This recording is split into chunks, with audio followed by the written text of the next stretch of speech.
Mari kita sama-sama buka satu bagian firman Tuhan yang terambil dari kitab Daniel pasal yang ke-12 sampai dengan ayat yang ke-18. Daniel pasal 3 ayat yang ke-12 sampai dengan ayat yang ke-18. Kalau kemarin kita sudah sama-sama belajar dari kehidupan Petrus, bagaimana Petrus boleh bertumbuh di dalam pengenalan. Yang tadinya Petrus cuma memandang Yesus sebagai guru yang mengajar orang banyak.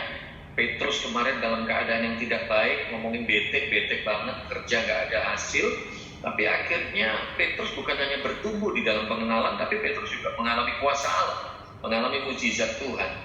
Dan akhirnya Petrus boleh dikatakan meskipun dia mengalami mujizat, fokus dia dilupakan. Mujizat tidak menjadi segala-galanya lagi. Ikan yang sebegitu banyak bukan menjadi sesuatu yang spektakuler lagi buat hidupnya Petrus. Tapi Petrus justru tinggalkan itu semua, Petrus mengikut Yesus. Nah, hari ini mari kita belajar melalui kehidupan kawan-kawannya Daniel, yaitu Sadrak, Mesak, Abednego. Bagaimana hidup mereka boleh berbuah, hidup mereka boleh menjadi kesaksian. Nah, mari kita lihat sama-sama Daniel pasal 3 ayat 12 sampai dengan ayat yang ke-18.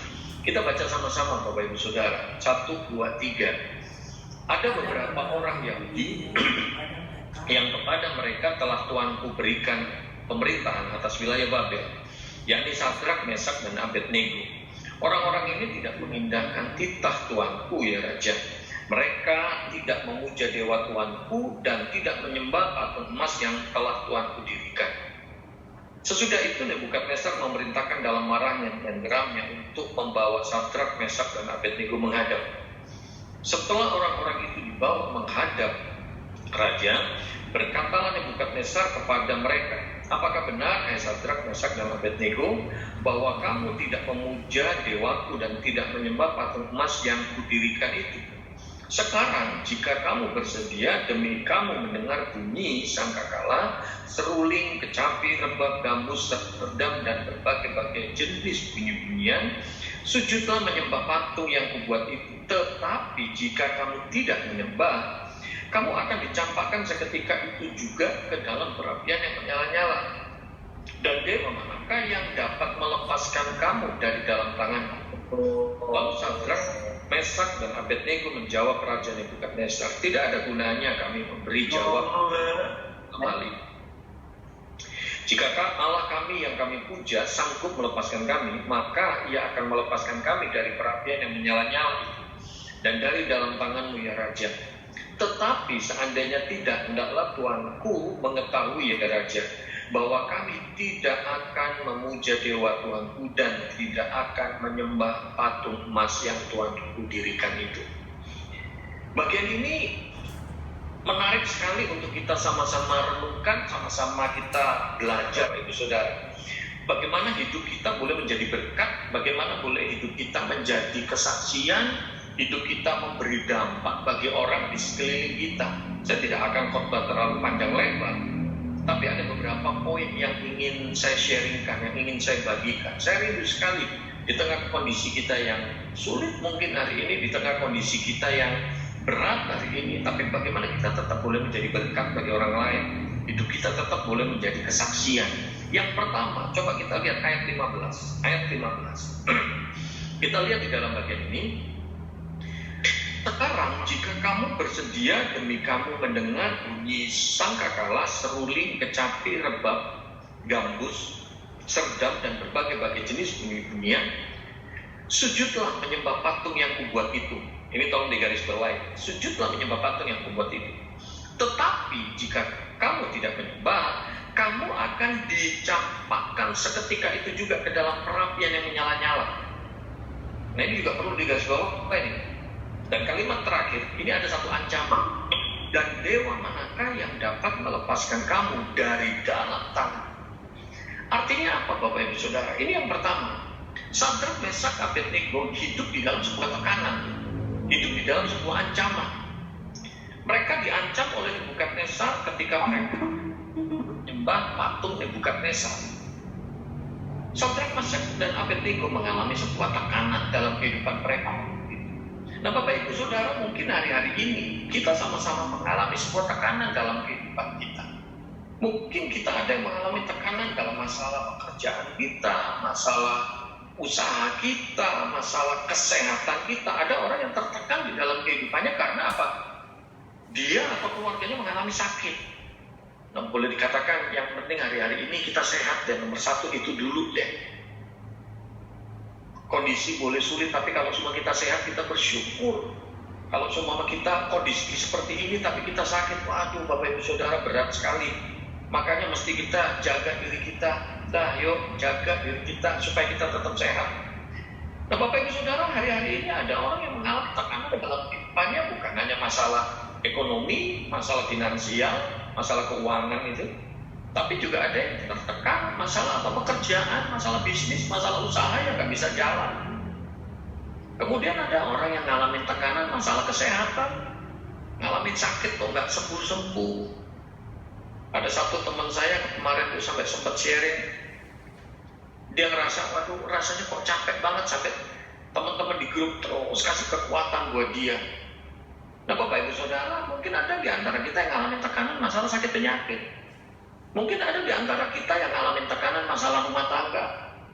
Mungkin hubungan suami istri, orang tua dan anak, mertua dan menantu yang gak akur. Bisa jadi itu menekan kehidupan kita, sehingga kita jadi orang yang suteres, dipiris, asam lambungnya naik. Makanya bolak-balik kekerasan, kenapa ya perut gue kok kembung dulu ya? Bisa jadi bukan karena masuk angin, tapi karena itu suteres. Tekanan dalam hidup, pikiran-pikiran kita. Nah ini, udah minum tolak angin dari mulai sebungkus, 2 bungkus sampai 1 kerdus, kok nggak sembuh-sembuh, kok tetap masuk angin, kok tetap kembung. Bisa jadi karena stres Bapak Ibu Saudara. Makanya jalanin hidup itu enjoy aja, enjoy, nikmati. Lewat setiap masalah pasti Tuhan punya maksud. Nah ada orang yang ngalamin tekanan dalam masalah rumah tangga, hubungan suami istri, orang tua dan anak, mertua dan menantu yang gak akur. Makanya kalau kita punya keluarga, masih bisa doa sama-sama, masih bisa ibadah sama-sama, syukuri, itu anugerah Tuhan, anugerah Tuhan. Belajar bersyukur. Nah ini tekanan. Dan mungkin kita mengalami tekanan-tekanan yang lain, Bapak Ibu Saudara. Sadrak, Mesak, Abednego mengalami tekanan. Mengalami tekanan. Di dalam hidup kita bisa jadi kita hari-hari ini juga ngalamin tekanan, ngalamin pressure yang begitu berat. Nah yang kedua, coba kita lihat ayat 16 sampai ayat 18. Ini menarik Bapak Ibu Saudara. Ketika Sadrak, Mesak, Abednego mengalami tekanan, apa respon mereka? Mereka diancam nama Nebukadnezar, apa respon mereka? Mereka berkata, lalu Sadrak, Mesak, dan Abednego menjawab, Raja Nebukadnezar, tidak ada gunanya kami memberi jawab kepada Tuanku dalam hal ini. Jika Allah kami yang kami puja sanggup melepaskan kami, maka ia akan melepaskan kami dari perapian yang menyala-nyala itu dan dari dalam tanganmu ya Raja. Tetapi seandainya tidak, hendaklah Tuanku mengetahui ya Raja, bahwa kami tidak akan memuja dewa Tuanku dan tidak akan menyembah patung emas yang Tuanku dirikan. Ini hal yang kedua Bapak Ibu Saudara. Sadrak, Mesak, Abednego tidak bersedia untuk kompromi. Nah dalam kehidupan kita, ketika kita ngalamin tekanan, ketika kita mengalami ancaman, ketika kita mengalami masalah yang berat, terkadang dalam tanda petik iblis mencoba menawarkan sebuah solusi dengan kompromi-kompromi tertentu. Kadang-kadang iblis mencoba menghasut kita lewat pikiran hati kita, lewat orang sekeliling kita. Bisa jadi kita ditawarkan kompromi-kompromi. Tadi Nebukadnezar bicara sama Sadrak, Mesak, Abednego. Sadrak, Mesak, Abednego, aku dengar kalau kamu gak mau nyembah patung yang aku dirikan. Kalau memang kamu mau, kamu sembah sekarang. Sadrak, Mesak, Abednego ditawarkan sebuah kompromi. Tapi mereka berkata, Tuanku Raja tolong ingat, kalau Allah yang kita sembah sanggup lepasin kita, dia pasti ngelepasin kita. Artinya ada mujizat. Tapi kalau Allah gak melepasin kita, tolong Tuanku Raja ingat, kita gak bakalan nyembah patung Tuanku. Mereka tetap tidak mau kompromi. Nah, hari-hari ini nggak sedikit orang Kristen yang akhirnya hidupnya nggak jadi kesaksian. Karena apa? Karena mereka kompromi. Karena banyak orang Kristen yang akhirnya apa? Nggak kuat iman, nggak kuat mental, mereka akhirnya kompromi dengan dunia ini. Kadang-kadang ketika kita punya masalah, contoh sepele, contoh simpel. Kadang-kadang ketika kita ngalamin masalah, ketika kita ngalamin tekanan, iblis mencoba menawarkan kompromi kepada kita. Tiba-tiba ada saudara lah, teman lah, tetangga lah, yang bilang sama kita, udahlah, lu doa kan juga gak ada jawabannya, gak ada perubahannya. Nih, gue kenalin nih orang pinter. Itu ada dukun sakti mandraguna. Kita langsung pergi ke situ. Tuh ada orang pinter tuh. Kita pergi ke sana. Kadang-kadang ada kompromi-kompromi tertentu. Ada mungkin teman lah, tetangga lah, saudara lah, siapa lah. Mulai akhirnya berbisik kepada kita, berkata kepada kita, udahlah tolong diingat. Tuhan buka jalan itu kan gak cuma lewat doa, gak cuma lewat tumpang tangannya pendeta, tapi Tuhan juga buka jalan bisa melalui siapa peramal ini. Nih gue kenalin deh tuh. Gak sedikit orang Kristen yang akhirnya kompromi dengan dunia ini. Waktu Sinja heboh, tahun ini sionya apa? Tahun ini sionya apa?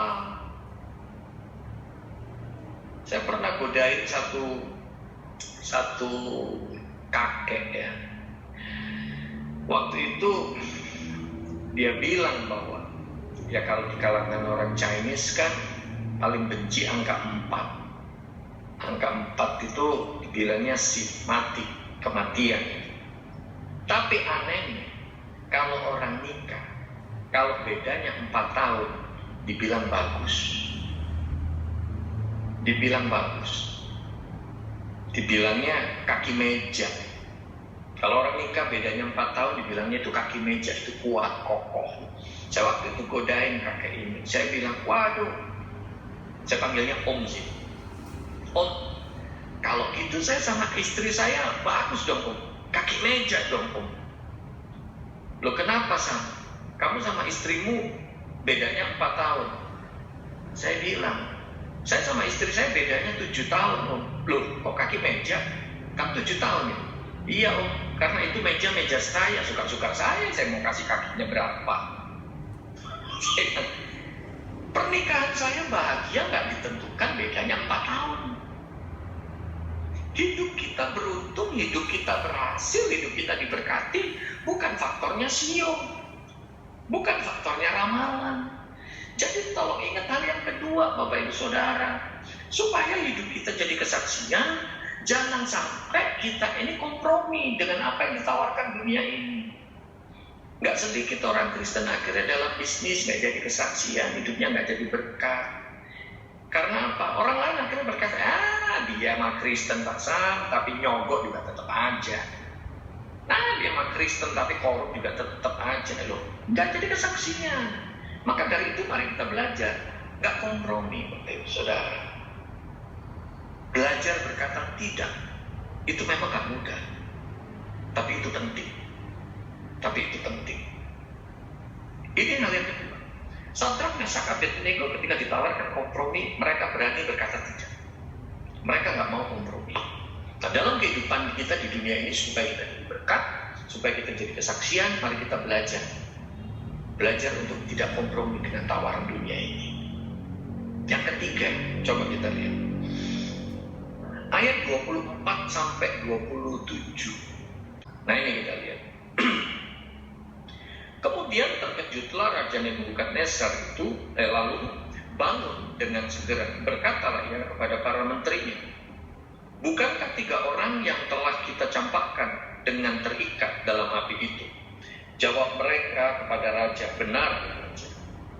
Katanya, tetapi ada 4 orang kulihat berjalan-jalan dengan bebas di tengah-tengah api itu. Mereka tidak terluka dan yang keempat itu rupanya seperti anak dewa.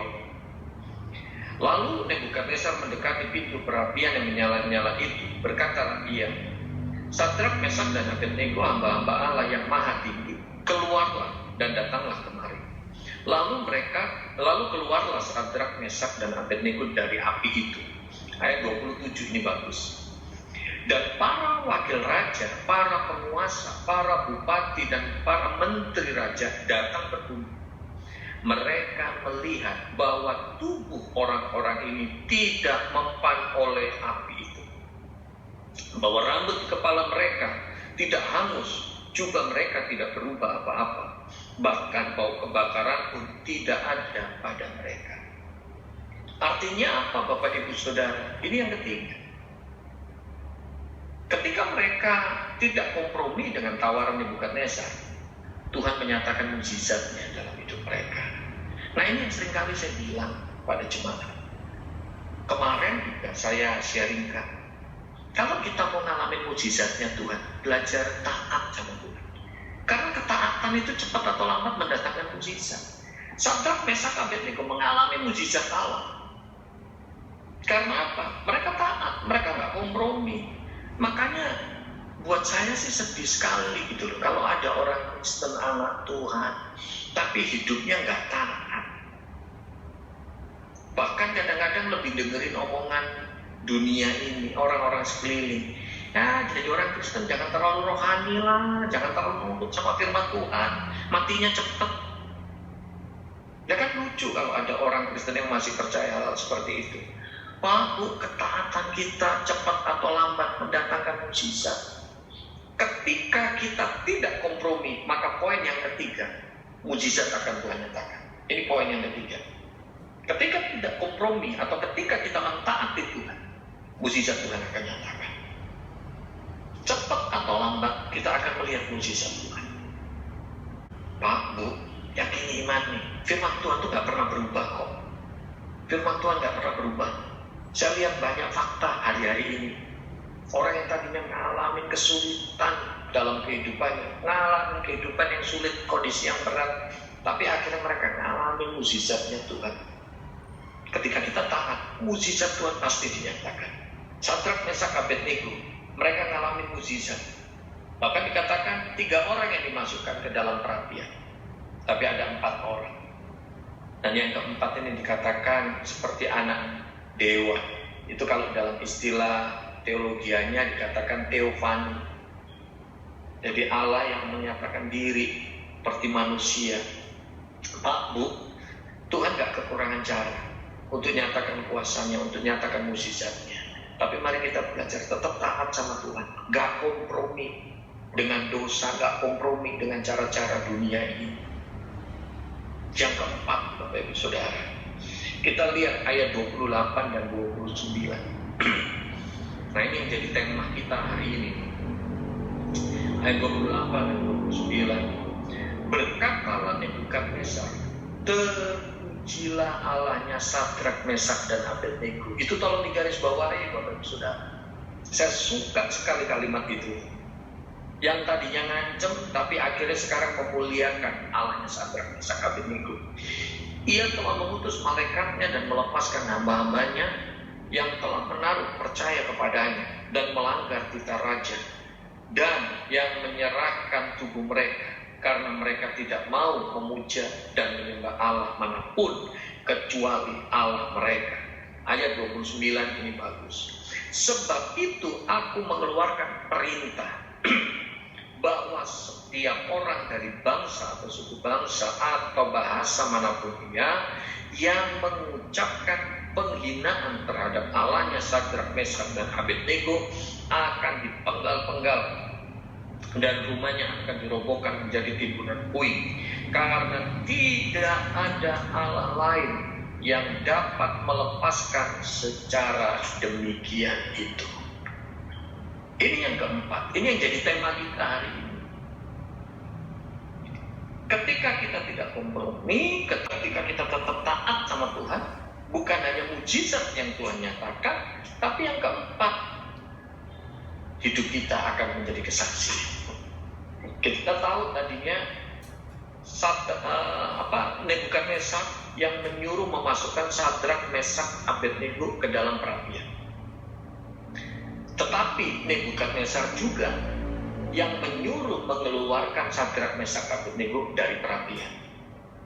Tetapi kita lihat di dalam ayat 28 dan 29, Nebukadnezar juga yang akhirnya berseru, terpujilah Allahnya Sadrak, Mesak, dan Abednego.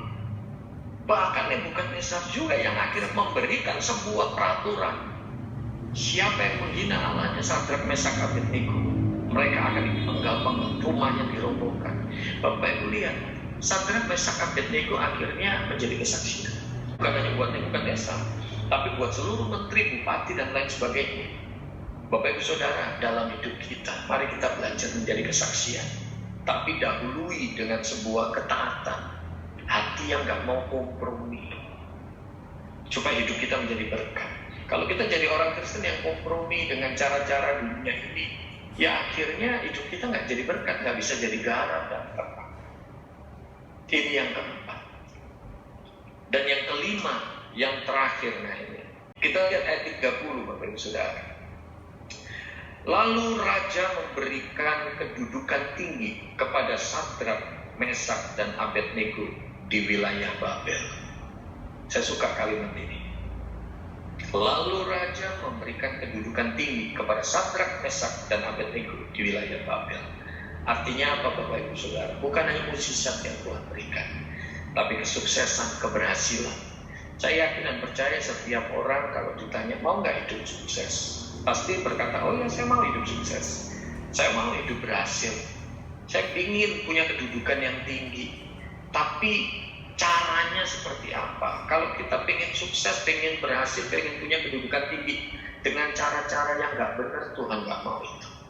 Tapi yang saya belajar melalui bagian ini, rupanya ketaatan itu mampu untuk membawa kita hidup di dalam kesuksesan, hidup dalam keberhasilan.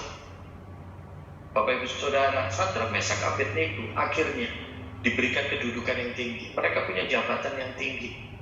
Saya kalau khotbah di Umas, di Usia Emas, seringkali saya sampaikan, Om, Tante, Opa, Oma, tolong ingat, kalau kita hidupnya benar, kalau kita hidupnya taat sama Tuhan, bukan hanya kita yang diberkati oleh Tuhan, tapi yakini, imani, anak menantu cucu kita juga akan diberkati oleh Tuhan. Anak menantu cucu kita gak kekurangan cara Tuhan angkat mereka. Makanya saya 14 tahun mengembalakan persekutuan doa di daerah Pasar Kemis Tangerang. Ada satu lagu pujian yang jadi lagu, boleh dibilang lagu kebangsaannya kita.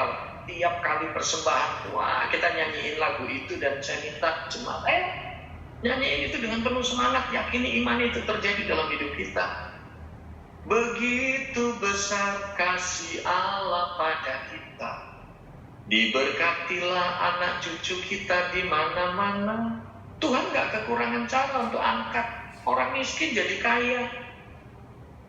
Tuhan gak kekurangan cara mengangkat hidup kita, tapi Tuhan juga gak kekurangan cara untuk menjatuhkan kita kalau memang kita hidupnya gak benar. Nah Bapak Ibu Saudara, mari kita belajar. Hari ini kita belajar 5 hal. Bagaimana hidup kita berbuah, bagaimana hidup kita boleh menjadi kesaksian di tengah tekanan yang ada, di tengah masalah yang ada, di tengah pergumulan yang kita hadapi. Mari kita tetap berbuah, mari kita tetap menjadi kesaksian. Hal yang pertama kita belajar, Sadrak, Mesak, Abednego ngalamin tekanan. Mereka ngalamin masalah, mereka ditekan, diancam sama Nebukadnezar. Bisa jadi hari ini kita juga ngalamin hal seperti ini, ngalamin tekanan dalam hidup, ngalamin masalah, apapun masalah kita. Tapi yang kedua, kita perlu belajar apa? Jangan kompromi. Jangan kompromi. Tetap kita nggak boleh kompromi. Artinya apa? Taat. Nah itu yang kedua. Yang ketiga, ketika kita taat, ketika kita tidak kompromi dengan dunia ini, hasilnya apa? Tuhan akan nyatakan mukjizatnya. Tuhan akan nyatakan mukjizatnya. Dan ini imani cepat atau lambat, mukjizat pasti terjadi dalam hidup kita. Tapi yang keempat, Bapak Ibu Saudara, mari kita belajar. Ketika kita taat, kita tidak kompromi, bukan hanya mukjizat, tapi hidup kita juga akan menjadi dampak buat orang lain. Hidup kita akan menjadi kesaksian bagi orang lain, berbuah bagi orang lain. Tapi yang kelima, ketika kita taat, ketika kita tidak kompromi, maka bukan hanya mukjizat yang kita terima, Tuhan gak kekurangan cara mengangkat hidup kita, memberikan keberhasilan buat setiap kita. Kemarin kan saya sempat juga cerita bahwa tahun 87 waktu saya datang ke Jakarta, saya ini hidupnya cuma jadi tukang kebun. Saya cuma jadi tukang kebun di sekolah teologi di Wijaya 1 nomor 29 di Kebayoran Baru. Saya cuma jadi tukang kebun dengan gaji 20.000 sebulan. Ibu saya cuma jadi pembantu, cuma jadi tukang masak. Dan saya ngalamin tinggal di petakan yang cuma 2,5 kali 3 meter. Dulu saya minder sekali ngakuin itu, saya malu banget ngakuin itu. Orang kalau bisa jangan tahu lah bahwa saya punya kehidupan yang seperti itu. Tapi ketika cara pandang saya diubahkan, ketika saya mengerti maksudnya Tuhan lewat setiap masalah, sampai detik ini saya khotbah dimanapun, saya nggak segan untuk ngomongin itu. Supaya itu juga ngingetin saya dari mana saya diangkat sama Tuhan. Dalam kehidupan kita, ketika kita ada di atas, ketika kita sudah berhasil, jangan sombong. Tapi ketika kita ada di bawah, ngalamin tekanan hidup, ngalamin yang susah, jangan juga minder. Jangan juga kecewa, marah sama Tuhan. Lewat setiap hal, Tuhan turut bekerja. Nah, Bapak Ibu Saudara, biar 5 hal ini boleh jadi berkat buat kita. Dimanapun kita ada, supaya kita tetap menjadi kesaksian, kita berbuah bagi banyak orang di sekeliling kita.